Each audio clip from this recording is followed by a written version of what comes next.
My name's Ralph Tyrrell, and a long time ago I was works manager at the Essex Chronicle from 1950 to the time I retired in 1993. And during that time we were taken over by the Daily Mail organisation, who introduced a lot more technical ability to enable us to print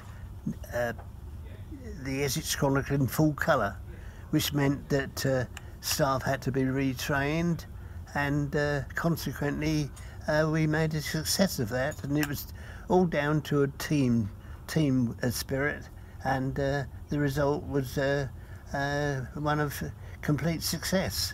We're very proud of what the work's done on that occasion, and look back in time and say, well, it was a team effort. We're here at the Essex Record Office, Yeah. and we're looking at possibly your colourful highlight at the Essex Chronicle as works manager, when you helped to mastermind a very rare photograph. Yeah. Are you looking at it now, Ralph? I am looking at that picture. Keep talking. And that takes me back a long time ago, but it was an exciting period, and one for experimenting at the same time, really, because we were one of the first newspapers to print in colour, and this was done through having a satellite built by the press at Westway, and of course staff had to be retrained, and people had to organise themselves regarding printing in colour from the primary colours, and away we went, and we never looked back. One of the first newspapers, certainly a weekly newspaper to have front page colour in 1969. And then from then onwards, we more or less had a front page colour picture every week. And that included our sister papers, the Brentwood Gazette, as well. So we endeavoured to have colour all the time we could while we were printing at Westway.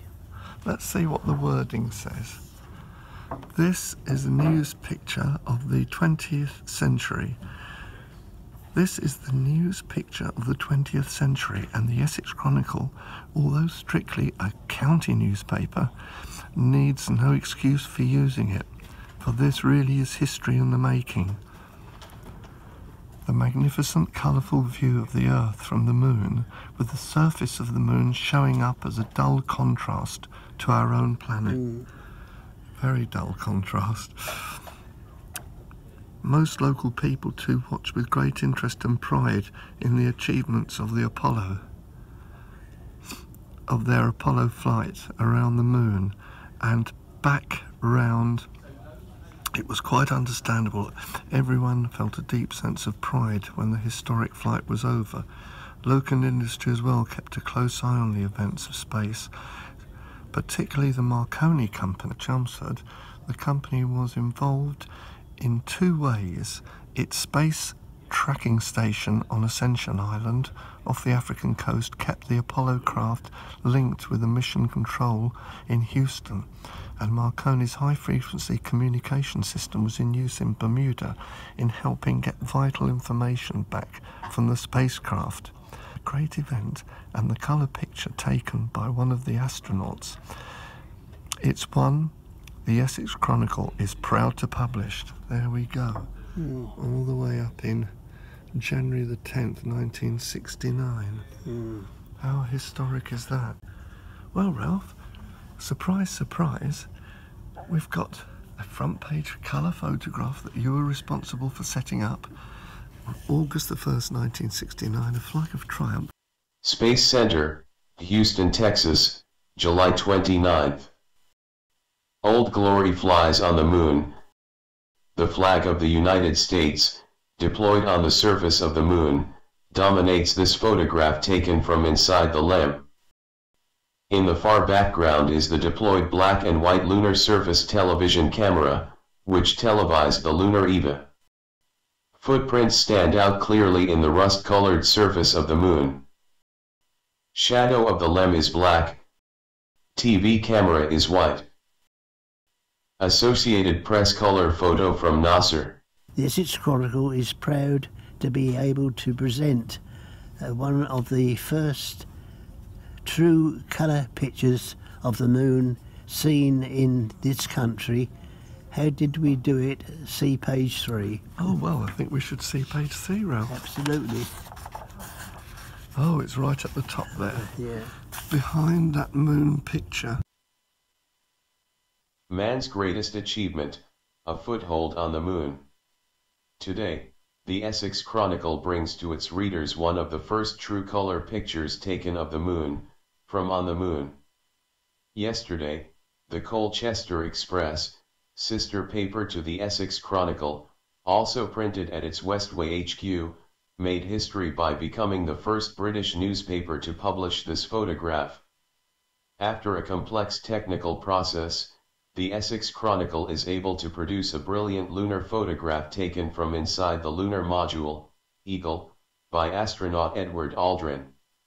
Other newspapers and magazines have published color photographs of this historic event, but they have been artificially colored, by a photographic process. On Tuesday evening, the Associated Press Agency, in Fleet Street, received this moon picture by satellite from NASA in Houston, Texas. As soon as lunarnauts Armstrong, Aldrin, and Collins were returned to the Houston Space Center, after splashing down, one of the color films, taken by Aldrin, was checked for any possible moon bugs. NASA gave the go-ahead for the picture to be released to the world on Tuesday night, and immediately Associated Press were sent a copy, by a wire photo transmitter. Houston bounced the photograph by satellite to London at 7 p.m. The process of transmitting color pictures entails wiring 3 separate photographs, each with a different color filter over them. The colors are red, blue, and yellow, and each transmission lasts about 12 minutes. On Tuesday evening, when 2 Essex Chronicle reporters were present to collect the picture, Houston wired over 3 different moon pictures. For camera enthusiasts, this photograph was taken by Aldrin with a Hasselblad camera, which was later left on the moon along with other valuable equipment.